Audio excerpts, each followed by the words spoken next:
మీకుండే ఎటువంటి గ్రహ బాధలైనా గృహ బాధలైనా శాశ్వత పరిష్కారం కోసం సంప్రదించండి శ్రీనివాస జ్యోతిషాలయ. నమస్తే, వెల్కమ్ టు అవర్ ఛానల్. నేను పద్మిని. ప్రస్తుతం పాటు social activist and political analyst Krishnakumari గారు ఉన్నారు. మాట్లాడదాం. మేడం నమస్తే. మేడం నమస్తే. ఎన్టీఆర్ విగ్రహాన్ని శ్రీకృష్ణ రూపంలో పెట్టడం చాలా వివాదాస్పదంగా మారుతోంది. దీన్ని ఎటువంటి పరిస్థితుల్లో ఒప్పుకునేటటువంటి పరిస్థితి లేదు హైందవ సమాజానికి. మరి వాళ్ళైతే వ్యతిరేకిస్తున్నారు. కృష్ణ రూపాన్ని ఎన్టీఆర్ లో చూడటం అనేది మేము చెయ్యము అని ఖచ్చితంగా వాళ్ళ ఎక్స్ప్రెషన్ అయితే ఎక్స్ప్రెస్ చేస్తున్నారు సోషల్ మీడియా వేదికగా. What is your analysis? ఇప్పుడు నేను ఇతిహాసాలని డిస్క్లైమర్ వేస్తున్నారా? నేను ఇతిహాసాలని అవహేళన చేయటం కానీ, చిన్న చూపు చూడటం కానీ, తక్కువ చేసి మాట్లాడటం కానీ నేను చేయను.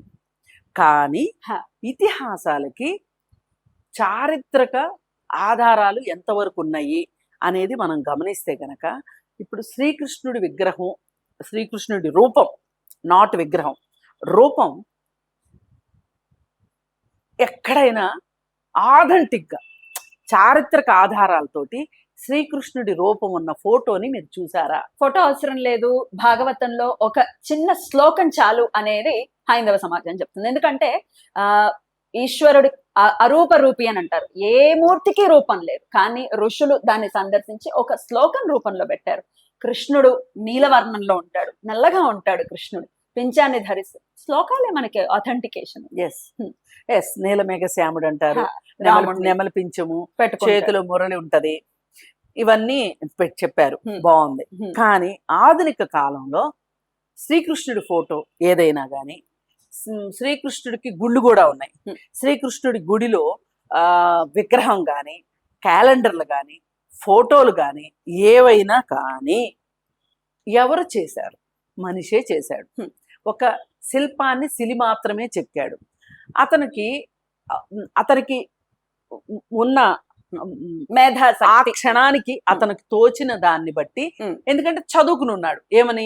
నీలమేఘ శ్యాముడని, కోటేరు లాంటి ముక్కని, కళ్ళులా ఉంటాయని, కలువరేకులు లాంటి కళ్ళని, పెద్ద పెద్ద చెవులని, ఇట్లా రకరకాలుగా ఆజానుబాహుడని ఇలా వర్ణించారు. ఆ వర్ణనని బట్టి ఆయన శిల్పం చెక్కాడు. చెక్కితే ఆ శిల్పాన్ని మనం గుళ్ళో పెట్టి ఆయనే శ్రీకృష్ణుడు అని మనం నమ్ముతున్నాం. అంటే మీరేం చెప్తున్నారు? నిరాకారుడైన రూపానికి ఆకారం ఇస్తారు, మనం ఊహించుకుంటాం. ఇప్పుడు మీకు అలా ఊహించుకోవాలనిపించింది. ఏది? ఆ భాగవతంలో ఉన్నదాన్ని బట్టి. అసలు నేనే భక్తురాలని అనుకోండి, నేనే మీరాబాయిని అనుకోండి, నా ఊహల్లో కృష్ణుడు ఎలా ఉన్నాడో నీలమేఘ శ్యాముడే అవ్వాలని కూడా లేదు. మీరాబాయికి ఆమె భక్తురాలు, ఆమె అలానే అనుకుంది అనుకోవటానికి లేదు. అందుకని ఇప్పుడు మనిషి ఎవల్యూషన్ అయిన తరువాత మాత్రమే దేవుడికి రూపాలు వచ్చినాయి. నేను దేవుడు లేడు అని ఆ సబ్జెక్ట్ జోలికి నేను వెళ్ళట్లా. కేవలం ఫోటోల గురించి, ఆకారాల గురించి, పోలికల గురించే నేను మాట్లాడుతున్నా. మరి ఇలాంటప్పుడు ఇప్పుడు మామూలుగా ఈ మధ్య కాలంలో ఒక 50 ఏళ్ళగా మన తెలుగు రాష్ట్రాల్లో దేవుడు అంటే కృష్ణుడు అన్నా, రాముడు అన్నా, అర్జునుడు అన్నా, లేదు బృహన్నల అన్నా కానీ, ఎవరన్నా కానీ ఎన్టీఆర్ మాత్రమే వేశారు. అసలు మనకి గుర్తొచ్చేది దేవుడు స్వరూపం. ఎన్టీఆర్ ఏ ఆహార్యంలో మనకి కనిపిస్తే, ఇప్పుడు బృహన్నలు ఉన్నాడండి, ఆ బృహన్నల వేషం వేసిన మనిషి వీర భయంకరులుగా రావణుడి వేషం కూడా వేసాడు ఆయన.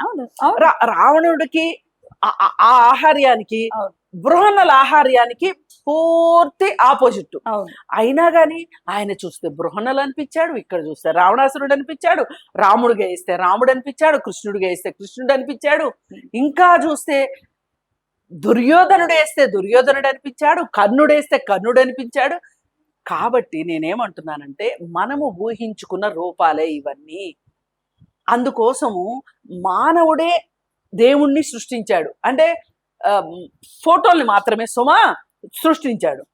పైగా మీరు ఇంకోటి గమనించండి, ఈ దేవుళ్ళకి నగలు వేస్తారు కదా, ఎంత గొప్ప గొప్ప నగలు.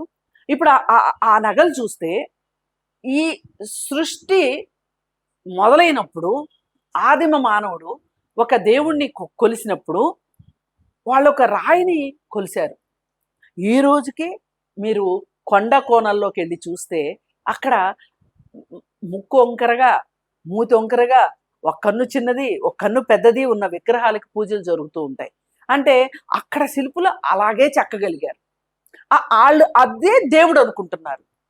అక్కడ రూపానికి కాదు, అక్కడ అందులో ఉన్న వాళ్ళల్లో ఉన్న భావమే దైవంగా భావిస్తారు. ఇలాంటి పరిస్థితుల్లో ఇవాళ ఈ విగ్రహాల గురించి తగాదా పెట్టుకునే కన్నా ఇప్పుడు పాపులర్ గా అందరికీ అర్థమైంది, కృష్ణుడి రూపం రాముడికి రామారావు గారు వేశారు కాబట్టి ఎవరికైనా కృష్ణుడే అనిపించేలాగా ఉన్నాడు కాబట్టి కృష్ణుడి విగ్రహాలు పెట్టుకుంటే అది ఇంత రాద్ధాంతం ఆయన విగ్రహాలే పెట్టినంత మాత్రానే ఆయనే అసలు రామారావు గారే కృష్ణుడు అయిపోయాడు అనుకోవడానికి లేదు.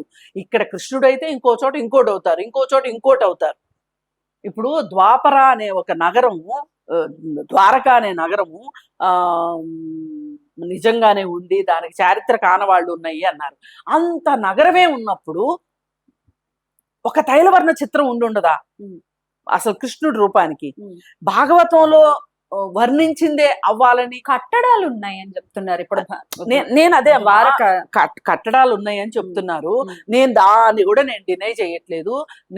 కానీ నేను నమ్మేది, నేను విశ్వసించేది చారిత్రక ఆధారాలనే నేను నమ్ముతాను, సైన్స్ నే నమ్ముతాను. ఇవాళ ప్రపంచం నడుస్తుంది సైన్స్ మీదే. అలా అని విషయాలు ఎన్నో ఉన్నాయి కదా. నేనేమంటున్నా, ఇప్పుడు E=mc², ఐన్స్టీన్ కనిపెట్టిన సిద్ధాంతాన్ని, న్యూటన్ కనిపెట్టిన 3 సిద్ధాంతాల మీదుగా సైన్స్ మొత్తం డెవలప్ అయింది. మ్యాథమెటిక్స్ లో కనిపెట్టిన సూత్రీకరణలు బట్టి మ్యాథమెటిక్స్ అంతా ఉంది. దానికన్నా ముందు ఆర్యభట్ట సున్నాని కనిపెట్టాడు. నేనేమి కాదనట్లేదమ్మా. అయితే సున్నాకి కూడా విలువ ఉంది అని ఆర్యభట్ట కనిపెట్టాడు. నేను కాదనట్లా. ఆర్యభట్ట ఎప్పటివాడు, ఎంత పాతవాడు, అప్పటి నుంచి డెవలప్ అయింది కదా. ఇప్పుడు ఇవాళ మనం ఏదైతే నేనేమంటున్నా, ఈ రోజున్న సైన్స్ ఓవర్ నైట్ డెవలప్ కాలా. మానవుడు పుట్టిన దగ్గర నుంచి, మానవుడికి ఊహాశక్తి మొదలైన దగ్గర నుంచి, ప్రకృతితోటి సంబంధం మొదలైన దగ్గర నుంచి ఎవల్యూషన్ వస్తూనే వచ్చింది. వచ్చి ఇక్కడ దాకా వచ్చింది. ఇక్కడతో ఆగదు ఇది, ఇంకా ఎవల్యూషన్ జరుగుతూనే ఉంటది. అందుకని మనం సైన్సే ఇంకా ముందుకు తీసుకెళ్తుంది, సైన్సే. మరి సైన్స్ లేకపోతే 0 దగ్గర ఆగిపోతాంగా మనం. అందుకని మనం దేన్ని తక్కువ అంచనా వేయొద్దు. నమ్మే వాళ్ళ భక్తిని మనం మూఢభక్తి కానంతసేపు, ఇంకొకరిని దోపిడీ చేయనంత వరకు మనం భక్తిని కూడా నేనైతే వ్యతిరేకించను. అది వ్యక్తిగతమైన ఇష్టము. నువ్వు వద్దు అంటే ఇంకెక్కువ చేస్తారు, వద్దు అంటే ఎక్కువ చేస్తారు. ఇప్పుడు మీ భక్తులు కూడా నాస్తికుల్ని మీరు ఇంకా ఎక్కువ ప్రశ్నలు వేశారనుకోండి, వాళ్ళు తెలిసినా తెలియకపోయినా, అర్థమైనా అర్థం కాకపోయినా వాళ్ళు ఇంకా గట్టిగా అవుతారు. ఇక్కడ భక్తులకి నిజమైన జ్ఞానం లేదు, కొంతమంది నాస్తికులకి నిజమైన జ్ఞానం లేదు. నువ్వు ఎందుకు నాస్తికుడు అయ్యావు అంటే ఖచ్చితంగా చెప్పలేరు. చెప్పలేని వాళ్ళు కూడా మాట్లాడుతుంటారు. అక్కడే వచ్చింది తంట. ఇప్పుడు దేవుళ్ళ గురించి కూడా మొత్తం తెలిసి మాట్లాడరు చాలా మందికి వ్యాపారం అయిపోయింది ఈ రోజు. నిజమైన భక్తి ఎక్కడుందో మీరు చెప్పండి నాకు. నిజమైన భక్తి ఎక్కడా లేదు. ఉన్నవాళ్ళు ఎక్కడా బయటకు వచ్చి మాట్లాడరు. ఈ పాయింట్ అయితే ఖచ్చితంగా ఒప్పుకోవాలి. ఎందుకంటే నిజంగా జ్ఞానం ఉన్న వాళ్ళు మాట్లాడట్లేదు కూడా, మాట్లాడాలని కూడా వాళ్ళు అనుకోవట్లేదు. అందుకని ఏంటంటే మేము నిజమైన భక్తులకి టేకేదారులమి, శ్రీకృష్ణుడికి మేము టేకేదారులమి అని ఒక కులం వాళ్ళు మాట్లాడుతున్నారు. దీన్ని మరి మాత్రం ఖచ్చితంగా ఖండిస్తూ ఉన్నారు. కాదండి, నేను దీన్ని పూర్తిగా వ్యతిరేకిస్తున్నా. శ్రీకృష్ణుడు యాదవులకు మాత్రమే దేవుడు కాదు. ఇది నమ్మి తీరాలి, ఎవరైనా ఒప్పుకొని తీరాలి. ఎందుకంటే శ్రీకృష్ణుడి టెంపుల్కి అందరూ వెళ్తారు. ఇప్పుడు ఇస్కాన్ ఉందమ్మా, ఇస్కాన్ లో ఫారినర్స్ ఎక్కువ ఉన్నారు.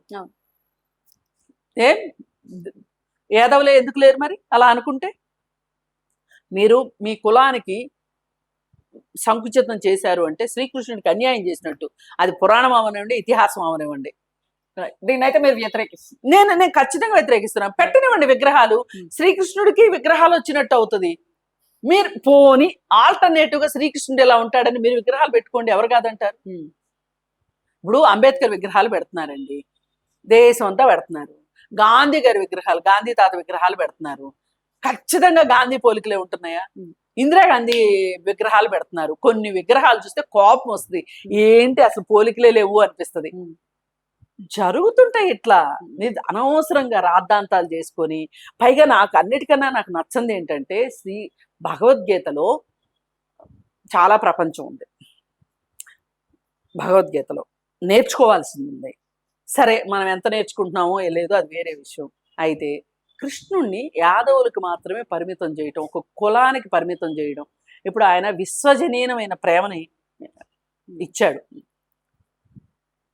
16,000 మంది గోపికలు, ఓకే, అంతమందికి ప్రేమను పంచాడు. 8 మంది భార్యలు అంటారు, అంతమందికి ప్రేమను పంచాడు. పైగా మీరా లాంటి భక్తురాలు, అజ్ఞాత భక్తురాలికి కూడా ఎంతో మంది ఉన్నారు. ఇట్లా చాలా మంది ఉన్నారు. అయితే నేను ఇంకో మాట కూడా చెప్పి ముగిస్తా. అసలు ఈరోజు ఇతిహాసాలు ఎంతవరకు రెలవెంట్ అనేది కూడా ఆలోచించాలి. ఇప్పుడు రెలవెంట్ ఇన్ ద సెన్స్ అది ఒకప్పుడు కాలం. ఇప్పుడు ద్వారక ఉంది, ఎప్పటితో ద్వారక, ఆనవాళ్ళు ఉన్నాయి అంటున్నారు. నేను కాదు అనను. కానీ ఆ ద్వారక ఉన్న కాలంలో, ఆ కాలంలో ఏవైతే నిబంధనలు ఉన్నాయో సమాజంలో, అలాంటి నిబంధనలు ఈరోజు పనికొస్తాయా?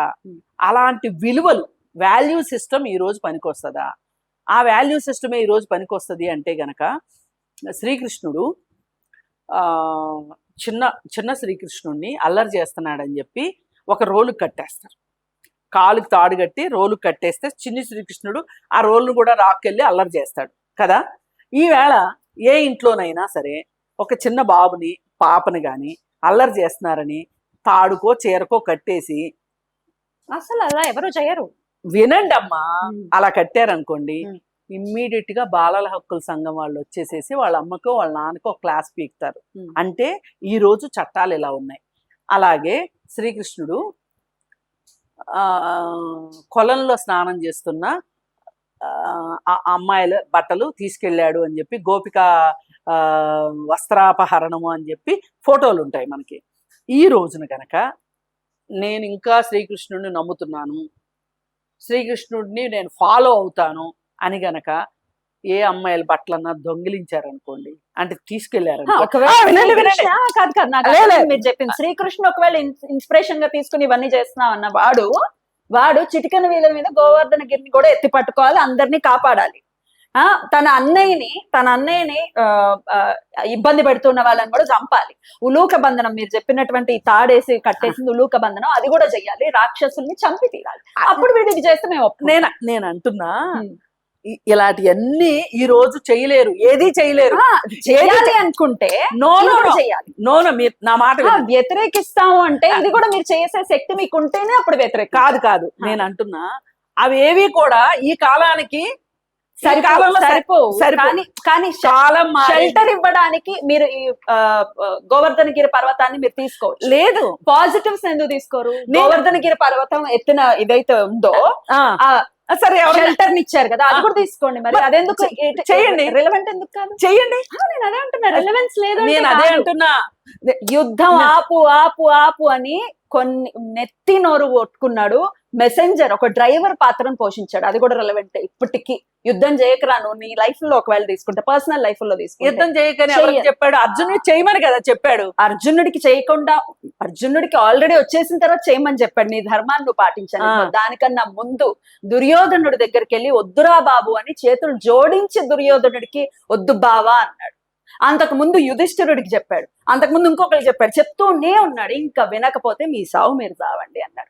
వచ్చిన తర్వాత నపుంసకుల్లాగా బిహేవ్ చేస్తుంటే నువ్వు చెయ్యాలి, ఇది నీ ధర్మం అని చెప్పాడు. సో రిలవెన్స్ డెఫినెట్ గా ఎప్పటికీ ఉంటుంది. కాదమ్మా, నేను అంటుంది మీకు అనుకూలమైన రిలవెన్స్ మీరు తీసుకొచ్చారు. నేనంటాను తీసుకొస్తే అన్ని రిలవెన్స్ తీసుకురావాలి, ఏది తీసుకురాకూడదు. నేనేమంటున్నా, ఈవేళ ఉన్న చట్టాల ప్రకారం ఇవి చేస్తే కుదరదు కదా. అందుకని మనము పాతదాన్ని నేర్చుకోవడానికి నేర్చుకోండి. ఆయన ప్రేమను పంచాడు. ఇప్పుడు 16,000 మంది అని వాగుతూ ఉంటారు. ఆయన ఆయనకు అసలు ఆయన బ్రహ్మచారి, దానికి రెలవెన్సే ఇది పింఛాన్ని పెట్టుకున్నాడు. నేను ఇవన్నీ నేను కాదనట్లేదమ్మా. మీరు యాజ్ గా పురాణాలు ఈ రోజు relevance లేదు. పాజిటివ్ ని తీసుకుంటే డెఫినెట్ గా లేదు. ఒకవేళ నేను నెగటివ్ తీసుకుంటా అంటే ఆయన పాజిటివ్ చేసే శక్తి నీకు ఉన్నప్పుడు నువ్వు నెగటివ్ కూడా తీసుకో, ఒకవేళ నెగటివ్ గా భావిస్తే. కాదు నేను అంటున్నా, ఇప్పుడు మీరు పాజిటివ్ సెన్స్ తీసుకొచ్చారు. నేను ఆయన చెయ్యాలనుకున్నవి ఈ రోజు గనక చెయ్యాలి అంటే అవ్వదు. చట్ట వ్యతిరేకమైనవి కూడా ఉన్నాయి దాంట్లో. సరే, చట్టానికి లోబడి ఉన్నాయి కూడా ఉన్నాయి. మీరు షెల్టర్ ఇచ్చాడు కదా అని మీరు చెప్తున్నారు, యుద్ధాన్ని ఆపాడు కదా అని చెప్తున్నారు. నేనేం కాదనట్లా. మీరు ట్రూ ఫాలోయర్స్ గా ఉండదలుచుకుంటే మీరు అన్నిటినీ ఫాలో అవుతాను అంటే కొన్నిటికే ఇవాళ యాక్సెప్టెన్స్ ఉంది. ఫాలో అవ్వడం అనేది చేయకూడదు అంటున్నా నేను.